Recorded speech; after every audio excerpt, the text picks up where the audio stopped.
Yeah. Okay. Brain popper. So we are going to pick up on slide number 5.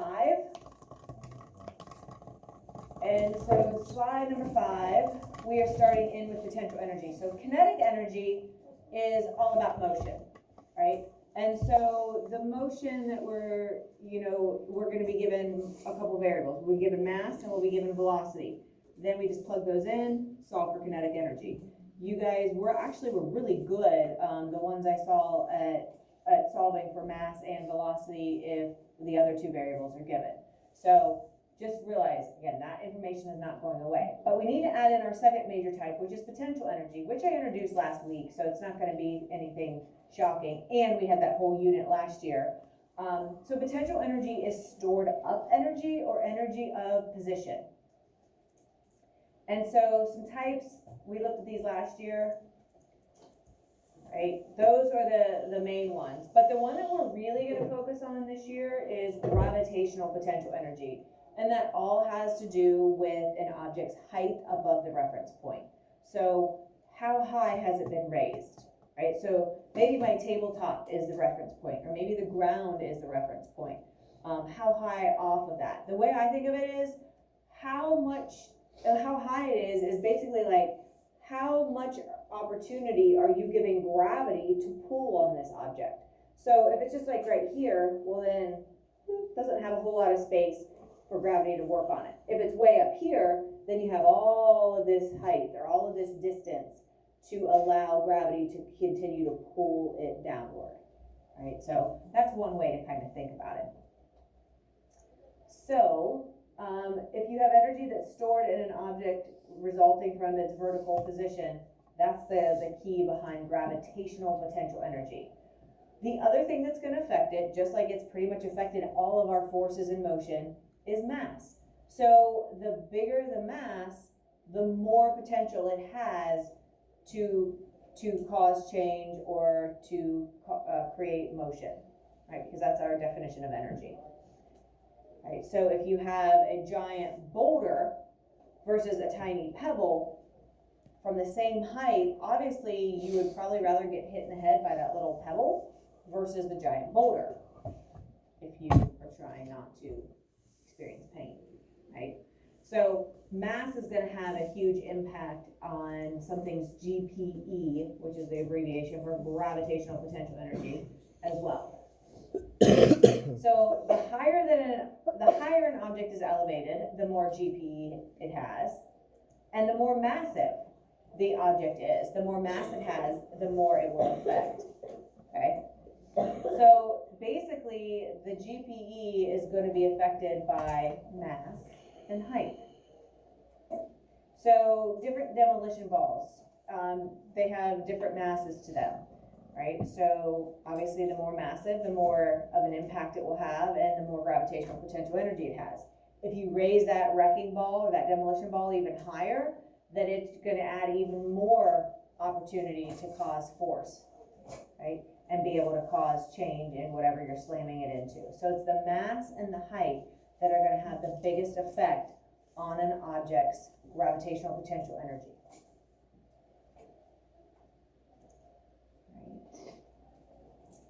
And so there's an equation. GPE equals mass times gravity times height. Now, what's gravity going to be on Earth? 10. Yeah, it's going to be 10, right? It's going to be a constant.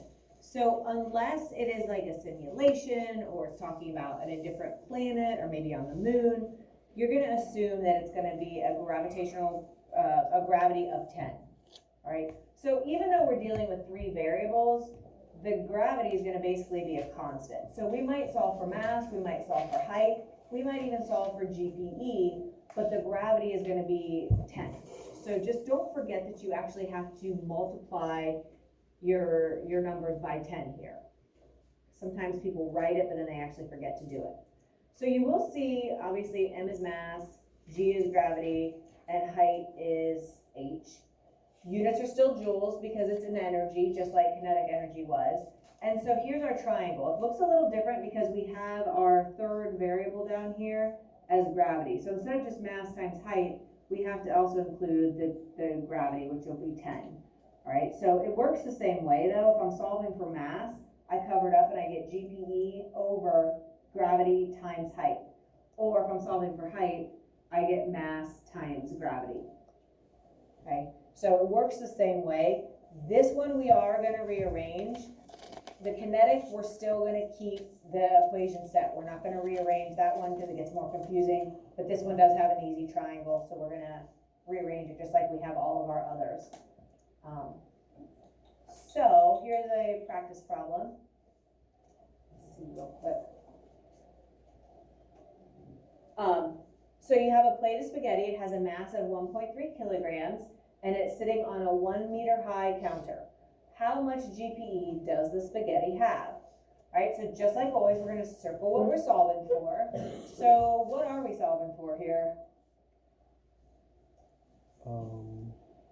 The gravity potential energy. Yeah, the gravitational potential energy, or the GPE. So we circle that. All right, so let's just start underlining things that we know. So Dane, what is one thing we know? 1 foot in height. Okay, so 1 meter is gonna be our height. Good. What else? Let's see, Connor Stockdale. 1.3 kilograms. Okay, and that's gonna be the mass. So I'm gonna underline the 1.3, and that gets filled in as my mass. I'm gonna underline the 1 meter, and that gets filled in for my height.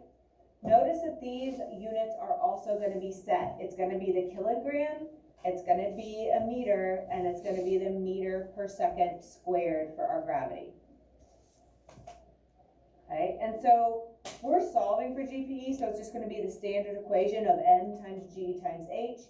Obviously, the order doesn't matter. You could put h times m times g or whatever, right? It's just multiplication, so the order isn't a factor. Right, but we get mass times gravity times height, so then we just plug them in. So we're gonna take my mass of 1.3, my gravity of 10, and my height of 1. And after we do that, we get pretty easy math to start our Monday with. 13. And so we're gonna have 13 joules. So we started with kinetic energy, which is the harder one. And then obviously the GPE, these practice problems are gonna be really easy.